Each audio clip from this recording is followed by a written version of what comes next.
लीजिए सुनिए प्रेमचंद के लिखे उपन्यास प्रतिज्ञा के चौथे भाग को मेरी यानी समीर गोस्वामी की आवाज में। लाला बद्री प्रसाद की सज्जनता प्रसिद्ध थी।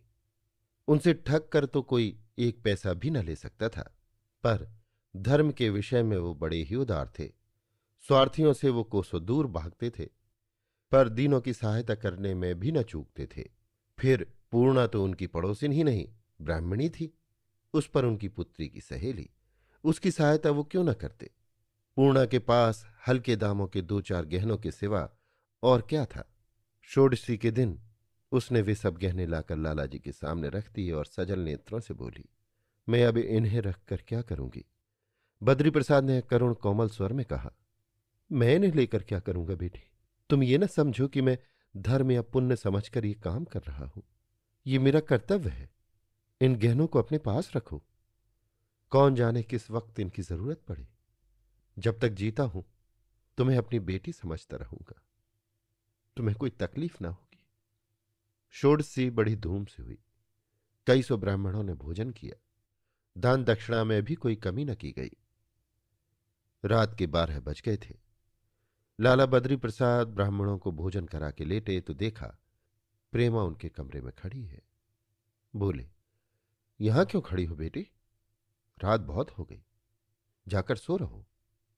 प्रेमा, आपने अभी कुछ भोजन नहीं किया है ना। बद्री प्रसाद, अब इतनी रात गए मैं भोजन न करूंगा। थक भी बहुत गया हूं। लेटते ही लेटते सो जाऊंगा। ये कहकर बद्री प्रसाद चारपाई पर बैठ गए और एक क्षण के बाद बोले, क्यों बेटी, पूर्णा के मैके कोई नहीं है। मैंने उससे नहीं पूछा कि शायद उसे कुछ दुख हो। प्रेमा, मैके में कौन है। माँ बाप पहले ही मर चुके थे।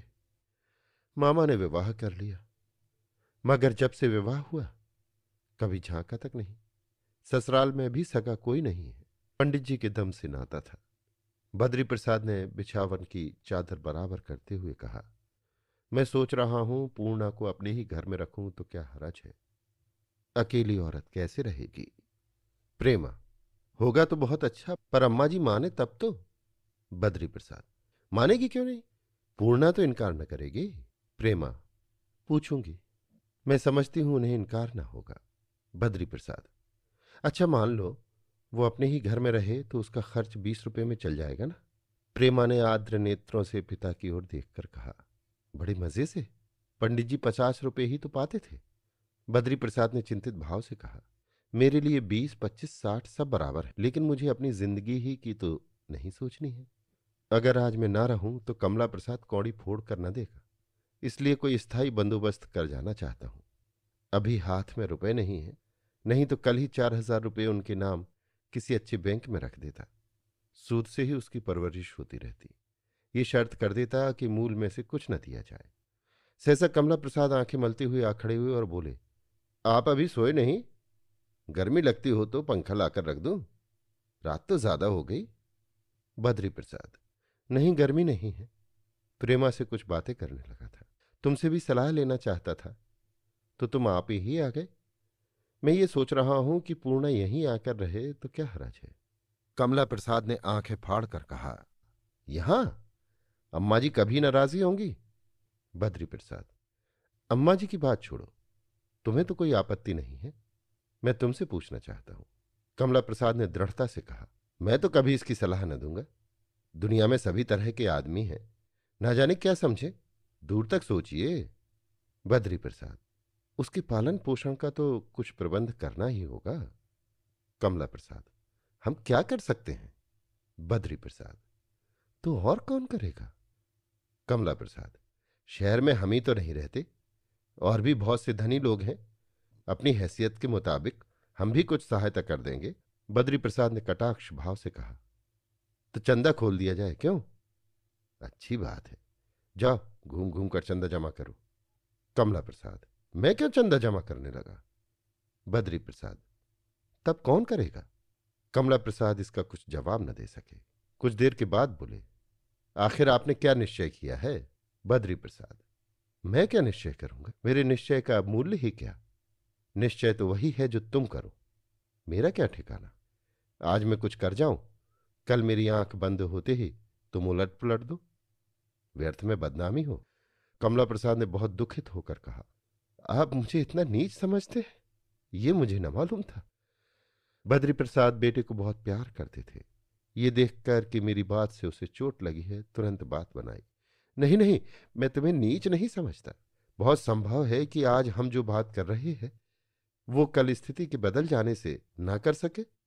कमला प्रसाद, ईश्वर न करे कि मैं विपत्ति झेलने के लिए बैठा रहूं, लेकिन इतना कह सकता हूं कि आप जो कुछ कर जाएंगे उसमें कमला प्रसाद को कभी किसी दशा में आपत्ति न होगी।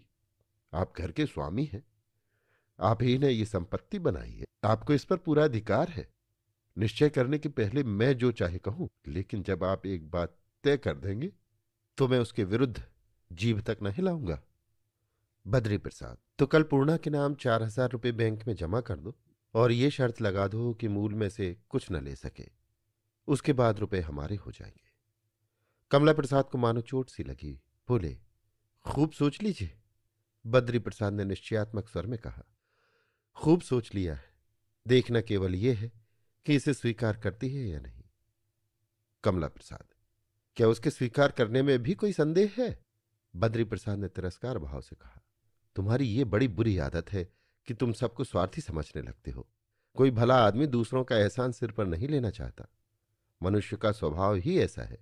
गए घरों की बात जाने दो, लेकिन जिसमें आत्मसम्मान का कुछ भी अंश है वो दूसरों की सहायता नहीं लेना चाहता। मुझे तो संदेह ही नहीं, विश्वास है कि पूर्णा कभी इस बात पर राजी न होगी। वो मेहनत मजूरी कर सकेगी तो करेगी, लेकिन जब तक विवश न हो जाए हमारी सहायता कभी न स्वीकार करेगी। प्रेमा ने बड़ी उत्सुकता से कहा, मुझे भी ये संदेह है, राजी होगी भी तो बड़ी मुश्किल से।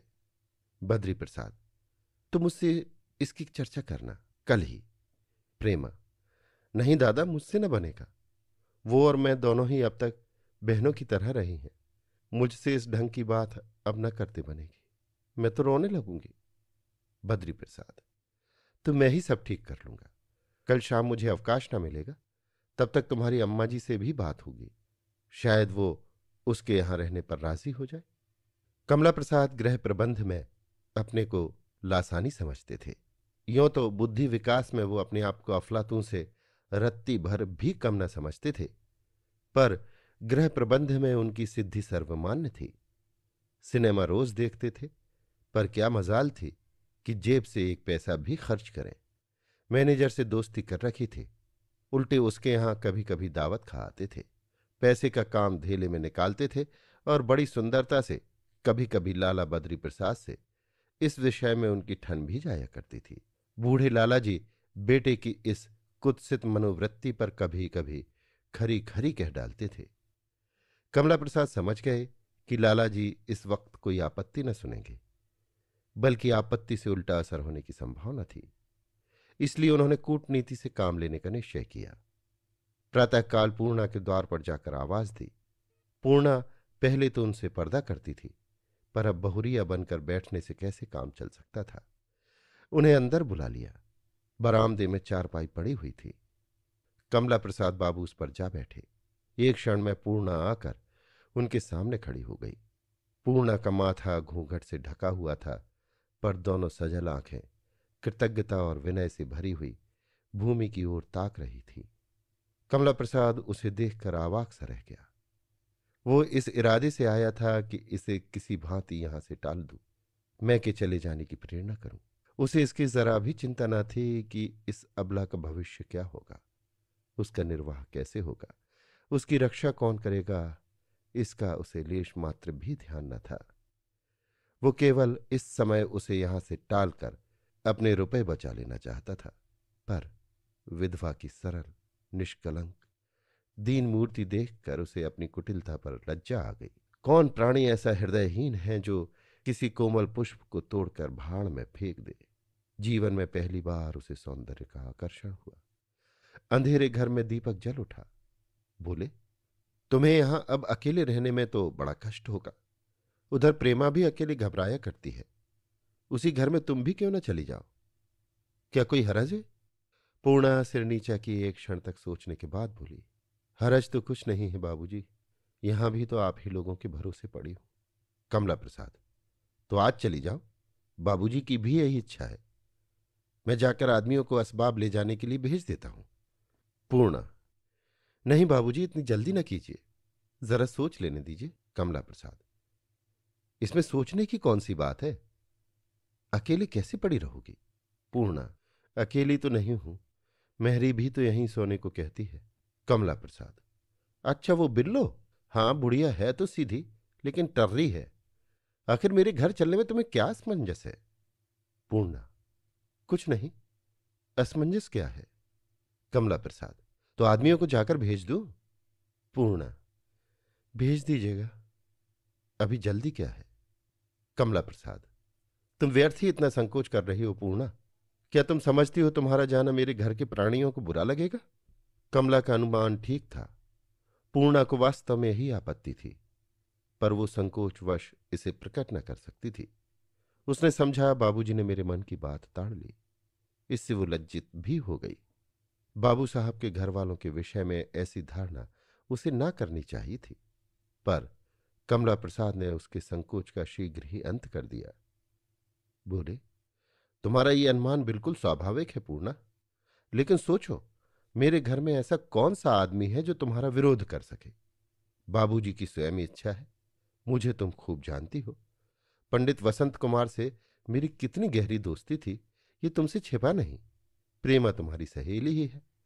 अम्मा जी को तुमसे कितना प्रेम है वो तुम खूब जानती हो। रह गई सुमित्रा, उसे जरा कुछ बुरा लगेगा। तुमसे कोई पर्दा नहीं, लेकिन उसकी बातों की परवाह कौन करता है? उसे खुश रखने का भी तुम्हें एक गुर बताए देता हूं।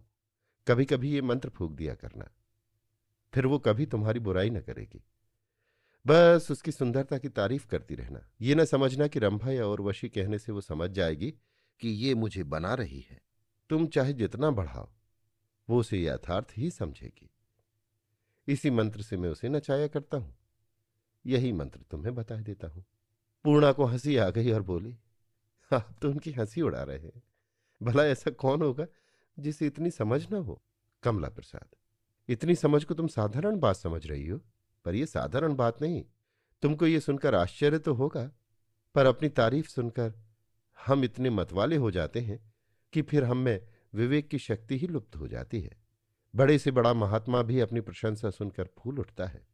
हाँ, प्रशंसा करने वाले शब्दों में भक्ति का भाव रहना आवश्यक है। यदि ऐसा न होता तो कवियों को झूठी तारीफों के पुल बांधने के लिए हमारे राजे महाराजे पुरस्कार क्यों देते? बताओ। राजा साहब तमंचे की आवाज सुनकर चौंक पड़ते हैं, कानों में उंगली डाल लेते हैं और घर में भागते हैं। पर दरबार का कवि उन्हें वीरता में अर्जुन और द्रोणाचार्य से 2 हाथ और ऊंचा उठा देता है तो राजा साहब की मूछें खिल उठती हैं। उन्हें एक क्षण के लिए भी ये ख्याल नहीं आता है कि ये मेरी हंसी उड़ाई जा रही है। ऐसी तारीफों में हम शब्दों को नहीं, उनके अंदर छिपे हुए भावों को ही देखते हैं। सुमित्रा रंग रूप में अपने बराबर किसी को नहीं समझती। ना जाने उसे ये खप्त कैसे हो गया। ये कहते कहते बहुत दुख होता है पूर्णा, पर इस स्त्री के कारण मेरी जिंदगी खराब हो गई। मुझे मालूम ही ना हुआ कि प्रेम किसे कहते हैं। मैं संसार में सबसे अभागा प्राणी हूं और क्या कहूं। पूर्व जन्म के पापों का प्रायश्चित कर रहा हूं। सुमित्रा से बोलने को जी नहीं चाहता, पर मुंह से कुछ नहीं कहता कि कहीं घर में कोहराम न मच जाए। लोग समझते हैं मैं आवारा हूं। सिनेमा और थिएटर में प्रमोद के लिए जाता हूं, लेकिन मैं तुमसे सत्य कहता हूं पूर्णा, मैं सिनेमा में केवल अपनी हार्दिक वेदनाओं को भुलाने के लिए जाता हूं। अपनी अतृप्त अभिलाषाओं को और कैसे शांत करूं? दिल की आग को कैसे बुझाऊं? कभी कभी जी में आता है सन्यासी हो जाऊं और कदाचित एक दिन यही करना पड़ेगा। तुम समझती हो ये महाशय कहाँ का पछड़ा ले बैठे। क्षमा करना, ना जाने क्यों आज तुमसे ये बातें करने लगा। आज तक मैंने इन भावों को किसी से प्रकट नहीं किया था। व्यक्ति हृदय ही से सहानुभूति की आशा होती है, बस यही समझ लो। तो मैं जाकर आदमियों को भेजे देता हूं, तुम्हारा असबाब उठा ले जाएंगे। पूर्णा को अब क्या आपत्ति हो सकती थी? उसका जी अब भी इस घर को छोड़ने को न चाहता था, पर वो इस अनुरोध को टाल न सकी। उसे ये भय भी हुआ कि कहीं ये मेरे इनकार से और भी दुखी न हो जाए। आश्रय विहीन अबला के लिए इस समय तिनके का सहारा ही बहुत था, तो वो नौका की कैसे अवहेलना करती। पर वो क्या जानती थी कि वो उसे उबारने वाली नौका नहीं, वरन एक विचित्र जल जंतु है जो उसकी आत्मा को निगल जाएगा। अभी आप सुन रहे थे मुंशी प्रेमचंद के लिखे उपन्यास प्रतिज्ञा के चौथे भाग को मेरी यानी समीर गोस्वामी की आवाज में।